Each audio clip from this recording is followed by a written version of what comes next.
जय Hind dear friend, नमस्कार। आज हम बात करेंगे पत्ती की संरचना के बारे में, स्ट्रक्चर ऑफ लीफ। तो सबसे पहले हम डिस्कस करें लीफ के स्ट्रक्चर की। तो लीफ के स्ट्रक्चर में जितने भी पार्ट्स हैं लीफ के, मैं उसको बता रहा हूँ। आप उसको हमेशा के लिए ध्यान में बैठा लेना, जिससे हमें आगे जब कोई स्ट्रक्चर समझाएं तो आपको प्रॉब्लम ना हो। तो चलिए हम लीफ के स्ट्रक्चर के बारे में डिस्कस करें। तो ये स्टेम है। स्टेम में मैं पहले से बता चुका हूँ कि नोड या इंटरनोड पाया जाता है। कोई भी स्टेम में नोड या इंटरनोड पाया जाता है। नोड मतलब गांठें। तो उस नोड से ही कक्षस्थ कलिका का विकास हो रहता है। जैसे ये नोड है, यहाँ पे नोड से ही ब्रांचेज निकलती हैं, नोड से ही कक्षस्थ कलिका का विकास होता है। तो नोड से ही पैटियोल जुड़ा है। पैटियोल को हिंदी में हम पर्णवृंत बोलते हैं। पर्णवृंत इसे क्यों बोला जाता है?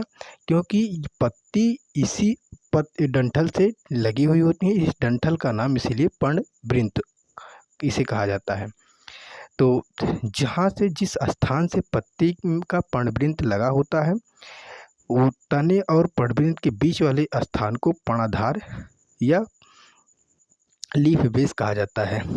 लीफ बेस या पर्णाधार इसे कहा जाता है, इस वाले स्थान को जहाँ से पत्ती निकली है, जहाँ से ये डंठल निकला हुआ है, पर्णवृंत। अच्छा, जो ये हरा वाला पार्ट है पत्ती का, हरा वाला पार्ट, हरे वाले पार्ट को पर्णफलक बोला जाता है। पर्णफलक बोला जाता है।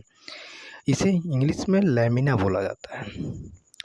तो पत्तियों का हरा रंग किसकी वजह से होता है? तो पत्तियों का हरा रंग क्लोरोप्लास्ट की वजह से, क्लोरोफिल की वजह से होता है। पत्तियों में क्लोरोप्लास्ट पाया जाता है। क्लोरोप्लास्ट के अंदर क्लोरोफिल पाया जाता है, और क्लोरोफिल की वजह से पत्तियों में फोटोसिंथेसिस, प्रकाश संश्लेषण होता है। प्रकाश संश्लेषण जब होता है तो पौधों में भोजन की क्रिया संपन्न होती है, भोजन बन जाता है। और अच्छा, भोजन किसके माध्यम से? ये भोजन या पत्तियों में एक ये मेन रिब पाई जाती हैं। मेन रिब, बात करें मेन रिब की, मध्य सिरा की, मिड रिब, या इसे हम लोग मध्य सिरा बोलते हैं। जो ये मिड रिब जो है, पैटियोल सीधा जा कर के लास्ट तक ये डंडी नुमा स्ट्रक्चर जो गई है यहाँ से, ऐसे मिड रिब, इसे मिड रिब बोलते हैं, मध्य सिरा बोलते हैं। मध्य सिरा से ये कुछ शाखाएं निकली हैं, ब्रांचेज निकली हैं, ब्रांचेज टाइप की। ये छोटी छोटी सिराएं निकली हैं। ये छोटी छोटी सिराएं, इन सिराओं का काम क्या होता है? तो ये सिराएं पत्तियों को दृढ़ता प्रदान करती हैं। छोटी छोटी सिराओं का काम क्या होता है? तो ये पत्तियों को दृढ़ता प्रदान करती हैं। सबसे लास्ट में जो ये पार्ट पाया जाता है, बगल बगल बगल बगल, इसे हम लोग मार्जिन बोलते हैं, किनारा बोलते हैं। तो ये पत्ती का स्ट्रक्चर कंप्लीट हुआ। अच्छा, पत्ती में कुछ छोटे छोटे छिद्र भी पाए जाते हैं, छोटे छोटे छिद्र। उस छिद्र को हम लोग स्टोमेटा बोलते हैं। स्टोमेटा को हिंदी में रंध्र बोला जाता है। रंध्र से क्या होता है? रंध्र से गैसियस एक्सचेंज होता है, मतलब ट्रांसपिरेशन की क्रिया संपन्न होती है, वाष्पोत्सर्जन की क्रिया संपन्न होती है। पौधों में जो वाष्पोत्सर्जन की क्रिया होती हैं वो स्टोमेटा के द्वारा संपन्न होती हैं, रंध्र के द्वारा संपन्न होती हैं। पत्तियां जो है कार्बन डाइऑक्साइड को लेती हैं और ऑक्सीजन छोड़ती हैं स्टोमेटा के थ्रू। अच्छा, अब हम डिस्कस करें सिरा विन्यास की। तो पत्तियों में सिरा विन्यास मुख्यतः दो प्रकार का होता है। पत्तियों में जो सिरा विन्यास पाया जाता है बाबू, वो दो प्रकार का पाया जाता है। पहला जो है वो जालीदार सिरा विन्यास है, और दूसरा समांतर सिरा विन्यास है। जालीदार को इंग्लिश में हम रेटिकुलस विनेशन बोलते हैं, जबकि समांतर सिरा विन्यास को हम लोग पैरेलल विनेशन बोलते हैं। अच्छा, जालीदार सिरा विन्यास किस पौधे की पत्तियों में पाया जाता है? तो जालीदार सिरा विन्यास द्विबीजपत्री पौधे की पत्तियों में पाया जाता है। अच्छा, अब हम बात करें द्विबीजपत्री क्या है। तो जिनके बीज को हम दो भाग में, सेम भाग में बांट सकें। जैसे फॉर एग्जांपल, द्विबीजपत्री में हम ले लें जामुन का। जामुन मैंने एग्जांपल में लिखा है। तो जैसे हम ले लें जामुन या मटर ले लें, चना ले लें। चने को हम चने के बीज को 2 भाग में बाँट सकते हैं। जामुन के बीज को हम 2 भाग में बाँट सकते हैं और जिनकी 2 दालें बन जाए, 2 बीज सेम भाग में 2 भाग में बँट जाएँ, उन्हें हम बोलते हैं द्विबीजपत्री। और द्विबीजपत्री पौधों की पत्तियां हमेशा उनमें जालिकावत शिरा विन्यास पाया जाता है। जाली पाई जाती हैं, ऐसे पत्तियों में जाली पाई जाती हैं।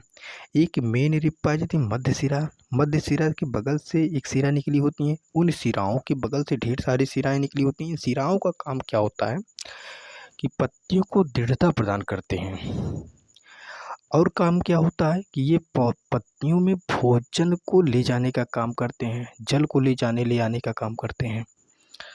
अच्छा, दूसरा हम बात करें समांतर शिरा विन्यास की, तो समांतर शिरा विन्यास इन्हें पैरेलल विनेशन बोला जाता है। क्योंकि इनकी शिराओं में, इनकी जो शिराएं होती हैं, इनकी पत्तियों में समांतर शिरा विन्यास पाया जाता है। देखिए, सीधे शिरा विन्यास पाए जाते हैं, सीधे। ये केला की पत्ती है, केले की पत्तियां, केला कैसा है, केला एक बीजपत्री है। जितने भी एक बीजपत्री हैं, चाहे वो बांस का हो गया, चाहे गेहूं हो गया, गन्ना हो गया, धान हो गया, इन सभी की पत्तियां जब हम देखेंगे तो इनमें समांतर शिरा विन्यास पाया जाएगा। समांतर मतलब जैसे ये सीधा शिरा विन्यास ऐसे पाया जाएगा, ऐसे समांतर शिरा विन्यास। ये केले की पत्ती हैं तो इसमें समांतर शिरा विन्यास इस प्रकार का पाया जाता है, सीधा। तो समांतर शिरा विन्यास किसमें पाया जाता है, तो एक बीजपत्री में समांतर शिरा विन्यास पाया जाता है। क्या हम चावल को लेंगे तो उसके बीज को 2 पार्ट में बांट पाएंगे? नहीं बांट पाएंगे। क्या हम गेहूं को 2 पार्ट में बांट पाएंगे? नहीं बांट पाएंगे। केले के बीज को 2 पार्ट में बांट पाएंगे? नहीं बांट पाएंगे। इसीलिए इसे एक ही बीजपत्री बोला जाता है। तो एक ही बीजपत्री पौधों की पहचान क्या होती है, पत्तियों की पहचान क्या है कि उनमें समांतर शिरा विन्यास पाया जाता है। तो आप बाह्य आकारिकी के अनुसार पता लगा सकते हैं कि ये पत्ती, इस पत्ती को देख करके केवल यह बता सकते हैं कि ये पौधा एक बीजपत्री है या द्विबीजपत्री है। तो आशा है कि आपको जालीदार शिरा विन्यास और समांतर शिरा विन्यास समझ में आ गया होगा। अच्छा, अब हम चलते हैं पत्तियों के प्रकार के बारे में अध्ययन करेंगे। तो टाइप्स ऑफ लीफ के बारे में डिस्कस करें। तो पत्तियों के प्रकार को बात करें तो पर्ण फलक या फिर लैमिना के आधार पर पत्तियों को 2 भाग में बांटा गया है। पर्ण फलक के आधार पर पत्तियों को 2 भाग में बांटा गया है। पहला हम सरल पत्ती, जिसे सिंपल लीफ बोला जाता है, और दूसरा संयुक्त पत्ती, जिसे कंपाउंड लीफ बोला जाता है। तो पर्ण फलक के आधार पर पर्ण फलक क्या है, तो पर्ण फलक मैं आपको डिस्कस पहले से कर चुका हूँ। जो हरा पार्ट होता है पत्तियों का, उसे पर्ण फलक बोला जाता है।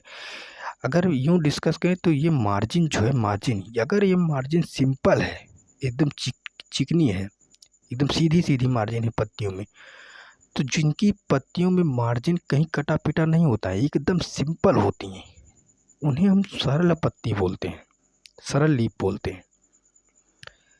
और जिनकी पत्तियों में मार्जिन जो है कटी पिटी पाई जाती है, कटी पिटी, इनकी पत्तियों को हम लोग कंपाउंड लीफ बोलते हैं, संयुक्त पत्ती बोलते हैं। अच्छा, सरल पत्ती का बेस्ट एग्जाम्पल जो है आपका आम हो गया, बरगद, पीपल, अमरूद। इन सभी की पत्तियों में देखेंगे तो किनारे वाला भाग ये कटा पिटा नहीं मिलेगा। ये मार्जिन जो है पत्तियों की मार्जिन में कटा पिटा नहीं मिलेगा। जबकि नीम, नींबू, नारंगी में आप देखेंगे तो ये पत्तियों का ये जो बाह्य भाग होता है, ये बाह्य भाग बाह्य मार्जिन होती हैं, जिसे हम लोग लैमिना बोलते हैं। तो ये लैमिना जो है, इसे हिंदी में पर्णफलक बोलते हैं। तो ये पर्णफलक बाहर से कटा पिटा दिखाई देगा। तो जिनमें कटी पिटी पत्ती दिखाई दे, उनको हम लोग संयुक्त पत्ती बोलते हैं। और जिनमें सिंपल है, जिनमें कटी पिटी ना हो, पत्ती एकदम सीधी हों, साफ सुथरी हों, उन्हें हम लोग सरल पत्ती बोलेंगे। तो अब हमें ये आशा है कि आपको पत्तियों के प्रकार समझ में आ गए होंगे। अच्छा, अब हम बात करें पत्तियों के रूपांतर के बारे में। तो मॉडिफिकेशन ऑफ लीफ क्या है वो हम डिस्कस करें आपसे। तो पत्तियों का रूपांतरण कुछ कई प्रकार के डिस्कस किए जाएंगे, बट इसमें कुछ मेन प्रकार के हैं, मैं केवल वही डिस्कस करूंगा आपसे। तो पहला है पर्णकंटक। पर्णकंटक को हम लोग लीफ स्पाइंस बोलते हैं। लीफ स्पाइंस क्या है, इनकी पत्तियों में क्या है, इसके एग्जाम्पल आप देख चुके होंगे या देख लें, कैक्टस या नागफनी है। पर्णकंटक का जो बेस्ट एग्जाम्पल है वो कैक्टस व नागफनी है। इनकी जो पत्तियों में देखेंगे तो आप कांटे पाए जाते हैं, नागफनी की पत्तियों में कांटे पाए जाते हैं। अच्छा, इनमें कांटे क्यों पाए जाते हैं, कांटों का क्या काम होता है? कांटों का काम होता है कि पहला नंबर तो ये मरुस्थल में पाए जाते हैं। मरुस्थल मतलब जहाँ पानी की बहुत कमी पाई जाती है। तो पत्तियों का कुछ भाग जो है कांटों में रूपांतरित हो जाता है। इसलिए रूपांतरित हो जाता है क्योंकि वहाँ कांटों में रूपांतरित होने की वजह से इसमें ट्रांसपीरेशन या वाष्पोत्सर्जन की मात्रा कम हो जाएगी। वाष्प का उत्सर्जन जो पत्तियों में होता है वो उसकी मात्रा कम हो जाएगी, इसलिए वो कांटों में रूपांतरित हो जाते हैं। और दूसरा लाभ ये होता है कि इसको पशु लोग चर नहीं पाते हैं, कि इसको पशु खा नहीं पाते हैं पत्ती को, जिसका दो काम बहुत ही बेनिफिशियल होता है। एक तो कांटे पाए जाते हैं, ठीक है। अच्छा, दूसरी हम बात करें पर्णप्रतान की, सेकंड बात करें पर्णप्रतान की, तो इनमें जो पत्ती का कुछ भाग ऐसा होता है, पर्णप्रतान में बेस्ट एग्जांपल आपका मटर, कद्दू और लौकी है। तो हम कभी मटर में, कद्दू में या लौकी में देखे हैं कि उसमें कुछ गोल गोल जैसा स्ट्रक्चर पाया जाता है, छल्ली नुमा स्ट्रक्चर पाया जाता है, स्प्रिंग टाइप का। तो जो स्प्रिंग टाइप का स्ट्रक्चर पाया जाता है मटर में, लौकी में, इनका काम क्या होता है कि ये दीवार से चिपक करके ऊपर चढ़ने में बहुत हेल्पफुल सिद्ध होते हैं। ये पत्तियों को रूपांतरण होते हैं। इसे हम लोग टेंड्रिल बोलते हैं। क्या नाम है? टेंड्रिल बोलते हैं। हिंदी में इसे प्रतान बोला जाता है। क्या बोला जाता है? प्रतान। प्रतान का काम क्या होता है? तो प्रतान का काम होता है कि ये किसी भी शाखा को पकड़ते हैं, दीवार को पकड़ते हैं, जिससे ये पौधे जो है ऊपर चढ़ने में मदद पा जाते हैं, इसकी वजह से, प्रतान की वजह से। अच्छा, आज हम थर्ड वाली बात करें, घटपर्णी की। घटपर्णी को हम लोग पिचर प्लांट बोलते हैं इंग्लिश में। इसका बेस्ट एग्जांपल है नेफेंथीज। नेफेंथीज एक ऐसा पौधा होता है जिनकी पत्तियां ये घड़े जैसा स्ट्रक्चर बना लेती हैं, घड़े जैसा। घटपर्णी, घट मतलब घड़े जैसा, पर्णी माने पत्ता, तो घड़े जैसी जो पत्तियां बन जाती हैं। अच्छा, इसका काम क्या होता है? एक जो घटपर्णी पौधे होते हैं, पहले नंबर पे मांसभक्षी पौधे होते हैं। ये मांसभक्षी पत्तियां होती हैं क्योंकि ये मांस को खाती हैं। अच्छा, मांस खाती क्यों है? जब इन पत्तियों को नाइट्रोजन की आवश्यकता होती है और नाइट्रोजन यह जमीन से पूर्ण रूपेण नहीं मिल पाता है, तब इन्हें पता है कि कीटों में प्रोटीन पाया जाता है। अब प्रोटीन में नाइट्रोजन पाया जाता है, तो ये कीटों, जब इनके ऊपर कीट बैठते हैं तो ये कीटों को खा लेती हैं।